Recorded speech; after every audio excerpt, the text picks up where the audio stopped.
Good afternoon. Susan West here with the Closers Platform, and I am so excited to be here with Emily Armstrong.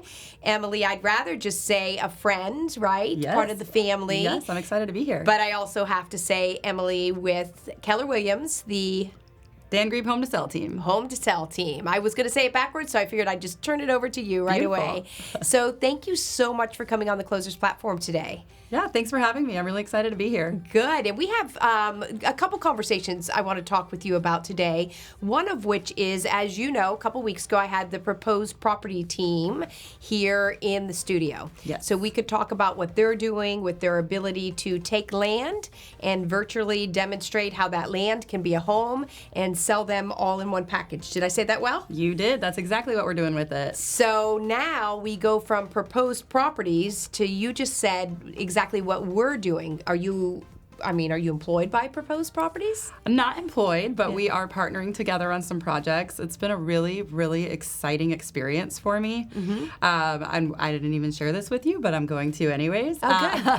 That night that I went to the dinner, Jesse had sent me the invite to go, right. And I actually had tickets to another event I was supposed to be at. Oh, wow. And for whatever reason, I was just like, if she's telling me to be there, I'm going to be there. Nice. And it was just like kismet. I mean, it couldn't have happened any better. It was awesome to get to meet them then, and it's just flourished into an amazing relationship. Mm-hmm. I get along really well with the guys, and I really truly believe that the product and the platform is just something that we need. Right. We have no inventory, and it's really solving that problem, and I'm just really excited to be a part of it. You're so good at this, Emily. We didn't even rehearse, but I'm going to ask you questions, and you're just answering them. Something that we need, which is the real estate industry, right? Yeah. Because we have low inventory. When they came to the studio, that's one of the things that we spoke about. I want to just pause for a minute and tell our viewers that when Emily speaks about this dinner, it was a dinner that Fidelity National Title, Chelsea Title, we put on because one of our goals is to educate and to add value to our real estate partners. Yes. And Emily wasn't the only one in the room, but Emily is one of the few that attended that dinner that you've actually done something to put an action plan in place to propel their program forward to benefit both you, your sellers, and future buyers? Yes, yeah. So that's a big part of it too, and that was one of the things that I had discussed with them is we have a huge database of buyers that we've collected over the years, and the problem is there's a need for a certain price point. So as we all know, the values have been appreciating crazy, right. Mm-hmm. and so now your affordable housing just doesn't exist. So there's plenty of people that want a really awesome home for their first home that's just basic. Like they're right. not even asking for anything crazy. They want a roof and some doors and windows, right? Bathroom, kitchen, yeah, right. Exactly. And they're not picky or any of it, but there's just no product out there to sell them.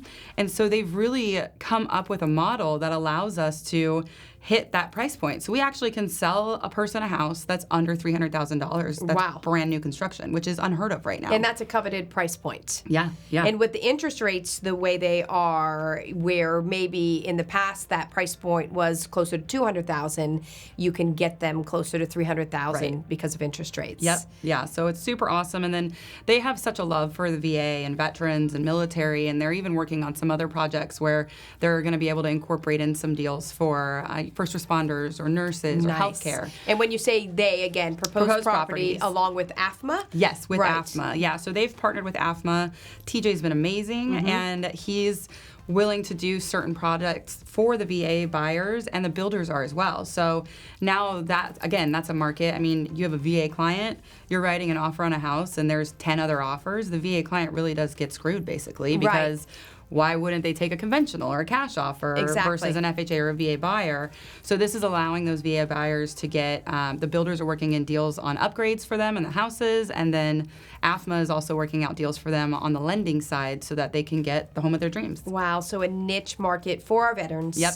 which is so much needed. I mean, we could spend 20 minutes or longer just talking about our veterans and what they deserve. So that's an amazing thing. So walk us through in just a couple of minutes, Emily, from you came to the dinner, you learned basically from proposed property team how the financing would work and how the lot virtual showing of a home on a lot would work. And you had an investor with 5 lots. Yes. And Yeah. tell us what happened from there. Yeah, so what we did is I just recently have learned how to use their system, and we've had a lot of trainings and everything. I'm actually training my team with them on it, so it's still very new.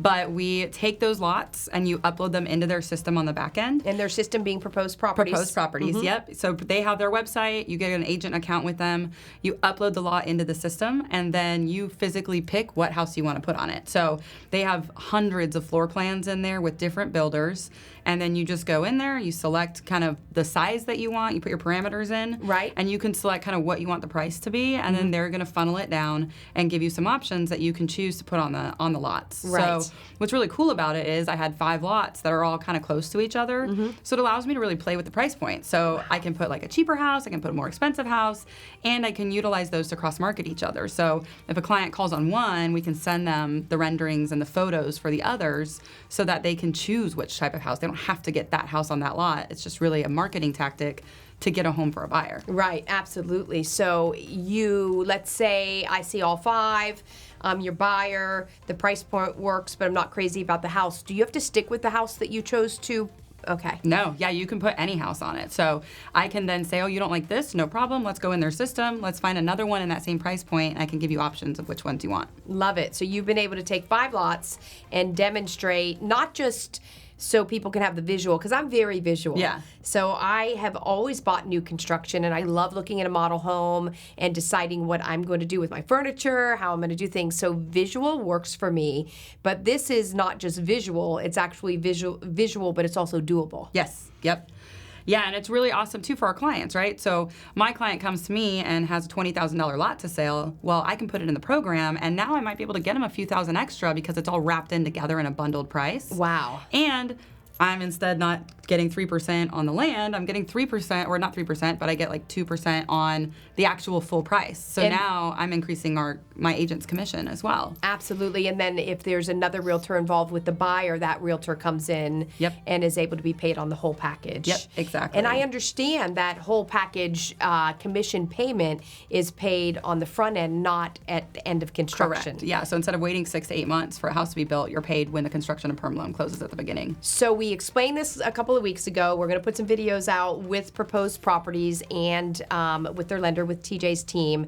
You're here today to show the world, Central Florida, the real estate industry, that it really is a real program that works, and you've already felt the impact of the difference. Yeah, absolutely. It's actually really awesome because we started with those 5. I did actually sell off a couple of the lots, so but I've been working with them and partnering with Proposed Properties in increasing our listings. So now over the course of the next week, I've got another 10 listings that are going to go live. And the way that their program works is that it's a total of 4% commission that gets split out between the buyers and the seller's agent. Right. And the way that we do it is to be fair in the marketplace. I think it's only fair to not offer less than a 2.5% commission. So on the list side, we're only taking 1.5 because I want to offer the 2.5 on the buy side.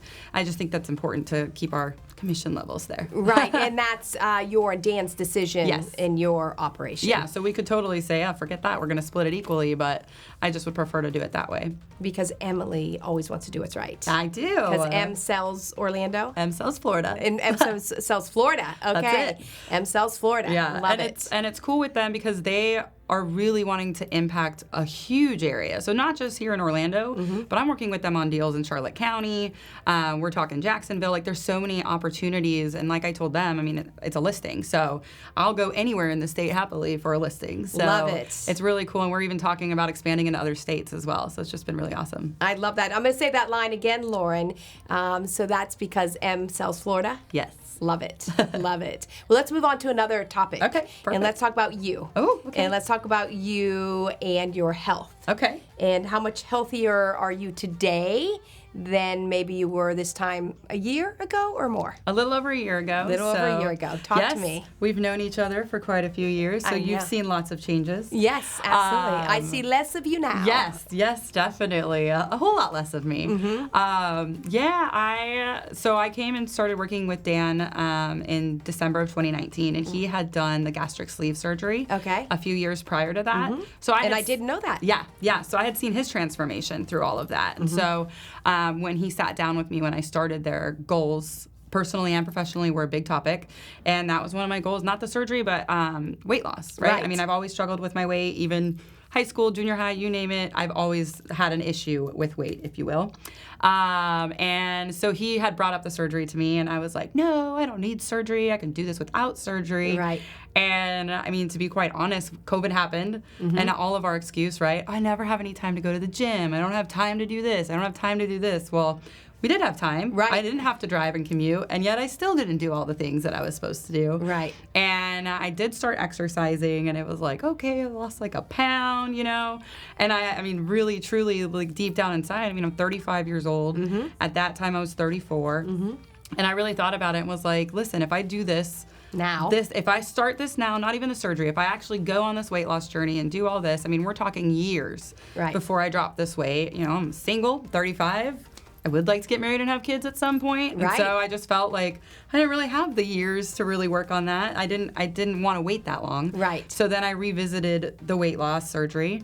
I actually went as soon as they opened up to be allowed to do elective surgeries again. I literally had an appointment, walked in, and just told the guy, I'm like, I don't need you to explain everything to me. I already know the process. I've already Googled, like, researched, done everything. I want the gastric sleeve surgery, and I want it done ASAP. Right. And 3 weeks later, I had the surgery. Wow. Wow. And that's crazy because that's not what you hear. Most people's journeys are with the gastric sleeve surgery. So good for you. You're a woman. You know what you want. Oh. If I waited too long, there's no chance I would have done it. I would have like convinced myself not to do it. And I think when you do it through insurance, it takes like 6 months to a year to qualify and everything. And I was like, nope, I'm going to cash pay it. Let's get it in, get it done, move on with my life. So how has your life changed since then? And we're going to skip over the part of the difficulty of not being able to eat. There's a lot of conversations that anybody that wants to get with Em can get with her, and I'm sure she'd be open to talk about it. We're going to skip that. Okay. I want to just bullet point today. What has changed for you for the better? Sure. Well, I'm 110 pounds lighter, so that in itself is amazing. I'm the smallest I've actually ever been. So, wow. But I have more energy. I actually fell in love with working out. Love it. Which is crazy. Exercise was not my thing ever, but I really like weightlifting. So nice. That's been super fun. And then we actually, as a team, a bunch of us work out together. So it's also created a really fun community. And it's been awesome. Like, I'm getting to do things that I couldn't do before. And I mean, I really didn't think my weight held me back from much, but little things, right? Like you go to Universal and you hop on the roller coaster and it's like, oh, this thing's a little tight in here. Am I really safe?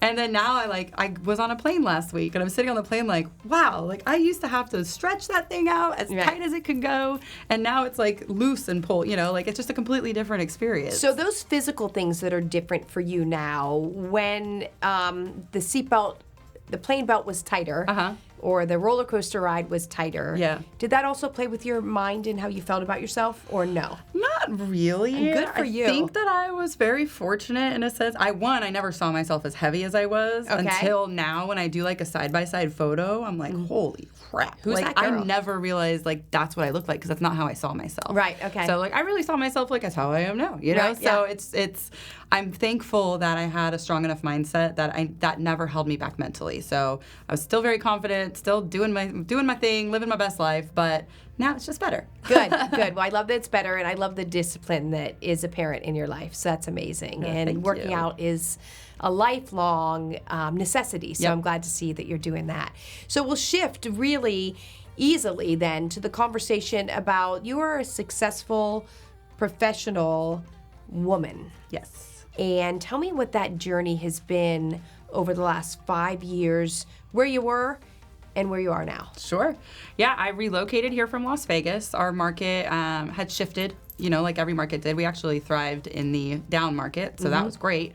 But, you know, I made the decision to move to Florida, and I knew 3 people when I moved here. So I knew nobody, and I just started out from scratch. I did do real estate in Las Vegas, so I had the real estate background, but wanted to be my own agent. So I moved out here and hit the ground running, and I just built, you know, from nothing. So I joined some social networks. I had some really great friends that connected me with people, and my entire business is based on referral. Wow, entire business. Yeah. So, and that's been awesome because, as you know, I'm a very social person. Yes. So it's kind of funny. Dan and I talk about it all the time. That literally, like, I will go to a bar to get a client and make friends and have fun, you know? And that is my prospecting. You know, I'm not hitting the phones and calling a bunch of people. I am out there meeting new people and just building my database of friends. Right, exactly. Yeah. So you have a big database of friends. I do. It's awesome. Absolutely. So you never want for something to do? Nope. No, that's good. Yeah. Yeah, and it's cool. So my first year really in real estate, because I was here, but I didn't work for a couple years. But my first year in real estate, I think I closed like 21 units. And then now I'm like running the team full time, and I'll probably hit somewhere between 50 and 60 this year myself, in addition to our team. So you are a leader? Yes. And you are still selling real estate. I am. And your mom and your sister both moved to Florida after you did? Yeah, so my sister moved with me, and now she's in real estate. Right. So, and then my mom moved a couple years ago, and so she's all the way from California, and she's loving it. That's good. So you're loving it. Yes. So what's next for Emily? Ooh, I'm gonna write a book. Okay. I am, yeah. And do we have a title? I do. Well? You ready for it? Yes. I drank my way to success. I drank my way or drink my way? Drank my way to success. Drank my way to success. Well, I'm just going to have to read this book. Oh, it's going to be a good one. Yeah. It's going to be a fun one. Exactly. Good. And will I get an autographed copy? Of course. Good. Well, any advice you have for anybody that might be watching? Yeah, I mean, I think, you know, the proposed properties thing is just one example. Always take the opportunity. I mean, somebody tells you to be somewhere and go to a dinner or, you know, meet somebody, it's worth it. You never know who you're going to meet. You never know the relationship that's going to get built. Right. And I just truly feel that if I didn't take the opportunity, I wouldn't be in the position that I'm in now. And it's just because sometimes you take a little risk and sometimes, you know, it's worth it. Absolutely. Be willing to change your plans. Yep. Thank you for joining me and Emily on another's Closers platform, and I will see you next time.